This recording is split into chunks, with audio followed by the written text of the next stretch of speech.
Hello po, may vlog. Shoutout po. Salamat.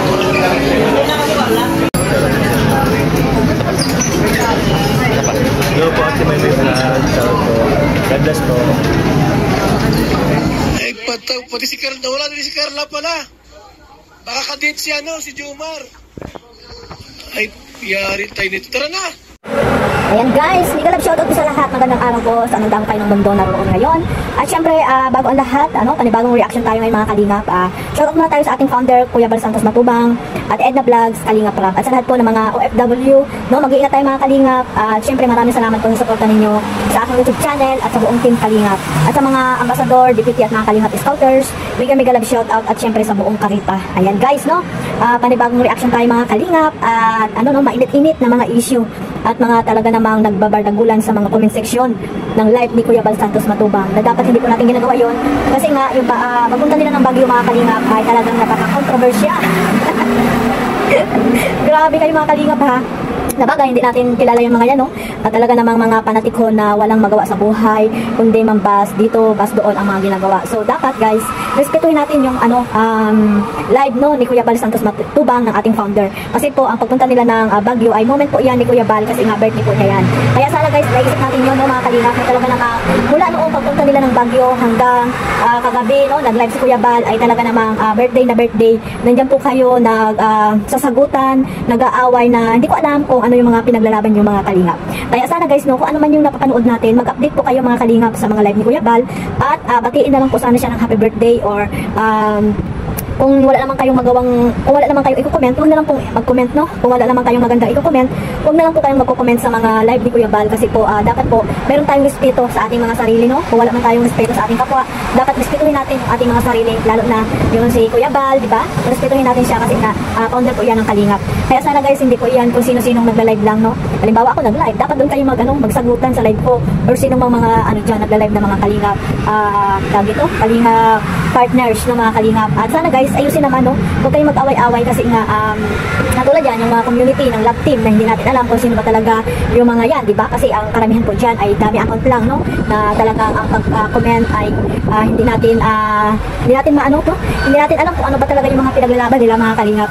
Kaya sana guys, ayusin natin guys, para tahimik po ang ating community, yung bawat love team. Kasi nga, ngayon nakikita ko, parang nagpapaligsahan, pagkukumpara sa mga love team na nandoon, nakasama nila Kuya Bal. Pero hindi naman dapat ganun mga Kalingap. No comparison. Na matagal nang sinasabi po iyan ni Kalingap Rap para po sa ikaganda po at tahimik po ng ating community, ng team Kalingap. Kasi po nasa isang community lang po tayo, pero tayo po yung nag-aaway-away. Di ba mga Kalingap? Ano ba talaga yung mga pinag-aawayan, mga pinaglalaban yung mga supporters, yung mga love team naman ay isang lang po yan, nasa isang community lang po tayo, Team Kalingap, lahat po ng love team ay tinutulungan po yan ni Kalingap Rap. Lahat po ng love team ay ginawa yan ni Kalingap Rap para hindi po tayo ma-stress. Pero tayo po yung unang na-stress mga Kalingap, lalo na yung mga nasa ibang bansa, dapat hindi po tayo ma-stress mga Kalingap, gawin pong libangan lang po yung panonood, ng mga teleserye po na ginawa po ni Kalingap Rap. Kung sila man po ay magkatuluyan, bonus na po yan, mga Kalingap, po tayo masyadong magseryoso sa mga teleserye, sa mga love team na napanood natin mga Kalingap.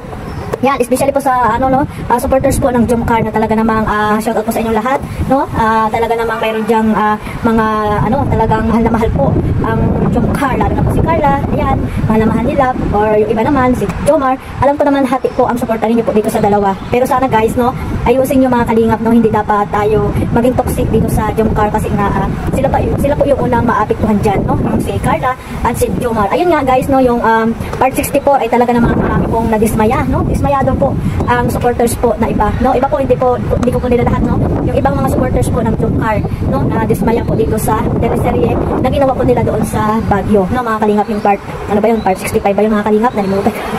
Makakalimutin na ako yan. May mga nagsasabi doon na si Carla daw ay nagpa-picture daw na nakangiti dito kay Paulo, di ba mga Kalingap, Alam ka naman umiyak si Carla doon mga Kalingap. Huwag niyo pong gawa ng issue or masamang masamang tag dito mga kalingap, nakalimutan ko na. Basta huwag niyo pong gawa ng issue yung mga napanood niyo po dito mga kalingap sa Jomcar. Kasi nga po, teleserye lang po yan mga kalingap yung ginawa nila po doon sa Baguio, di ba? Hindi natin alam kung ano ba talaga yung totoong nangyayari doon mga kalingap. At alam naman natin na okay naman po si Carla at si Jomar, no? Hindi naman po sila nagtatampuhan, di ba? After nun, okay na sila, di ba mga kalingap? Yung ano lang po yung gumawa lang sila ng shoot doon para po may kapanood tayo at supportahan natin ang Jomcar. Diyan po makikita kung talaga pong tunay po kayong supporters ng Jomcar, tunay po kayong nagmamahal dito sa Jomcar. Alam ko po maraming nasaktan, no? Kasi nga po hindi ko po kayo masisisi kasi nga mahal niyo po itong dalawa mga kalingap, lalo si Carla or si Jomar man yan, no? Mga kalingap, hindi ko po kayo masisisi kung ganyan po yung magiging reaction niyo po dito sa upload ni Kalingap Rab. Pero sana guys, no, isipin din natin na lalo na po, wag niyo pong ibaba si Kalingap Rab dahil sa teleserye na yan na in-upload niya, no? Mga kalingap, isipin niyo po na dahil kay Kalingap Rab ay naandyan po si Carla, si Kalingap Jomar, may napanood po tayong Jomcar ngayon, no? Kahit po anong mangyari, ay si Kalingap Rab po ay dapat nating respetuhin or kung ano man yung desisyon niya, ayan, no? Sundin po, anin po natin, no? Suportahan na lang po natin mga kalingap. Kasi po ay ang Jomcar po ay talagang isa sa mga blockbuster po ng teleserye po na ginagawa po ni Kalingap Rab. Kaya sana guys, kung ano po yung suporta niyo po dito, no? Magkaroon lang po kayo ng tiwala mga kalingap.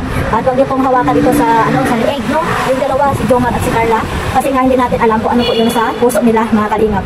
At kung sila man, no, sa huli, ayan, ay siyempre marami pong magiging masaya.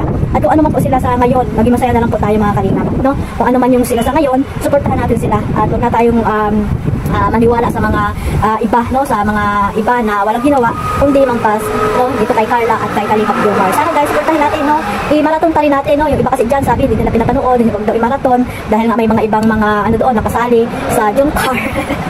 Huwag naman po tayo maging makasarili mga kalingap, no? Dapat ano tayo, magsuportahan tayo lahat, maging masaya tayo kung ano po yung mga nakikita natin or nakapanood mga kalingap, lalo na po dito sa tambalang Jomcar, no, na mainit po kayo sa paningin ng iba, no? Kasi kahit hindi po tayo nakakagawa ng hindi maganda or mga comment, naladamay po ang lahat ng supporters po ng Jomcar. Kasi po, hindi naman natin sila kilala talaga kung sino ba talaga yung mga toxic na mga panatiko na yan mga kalingap. Kaya sana guys, no, kung ano man yung nakapanood natin or may mga nagpo-post man dyan sa mga FB page ninyo against po kay Kalingap Rab or dito sa kay Carla or kay Jomar, dapat po tayo na po yung ano, no? Tayo na po ang mag-comment doon na wag naman ganyan, alisin niyo po iyan, i-delete niyo po iyan. Wag po tayo maging sul-sul, no?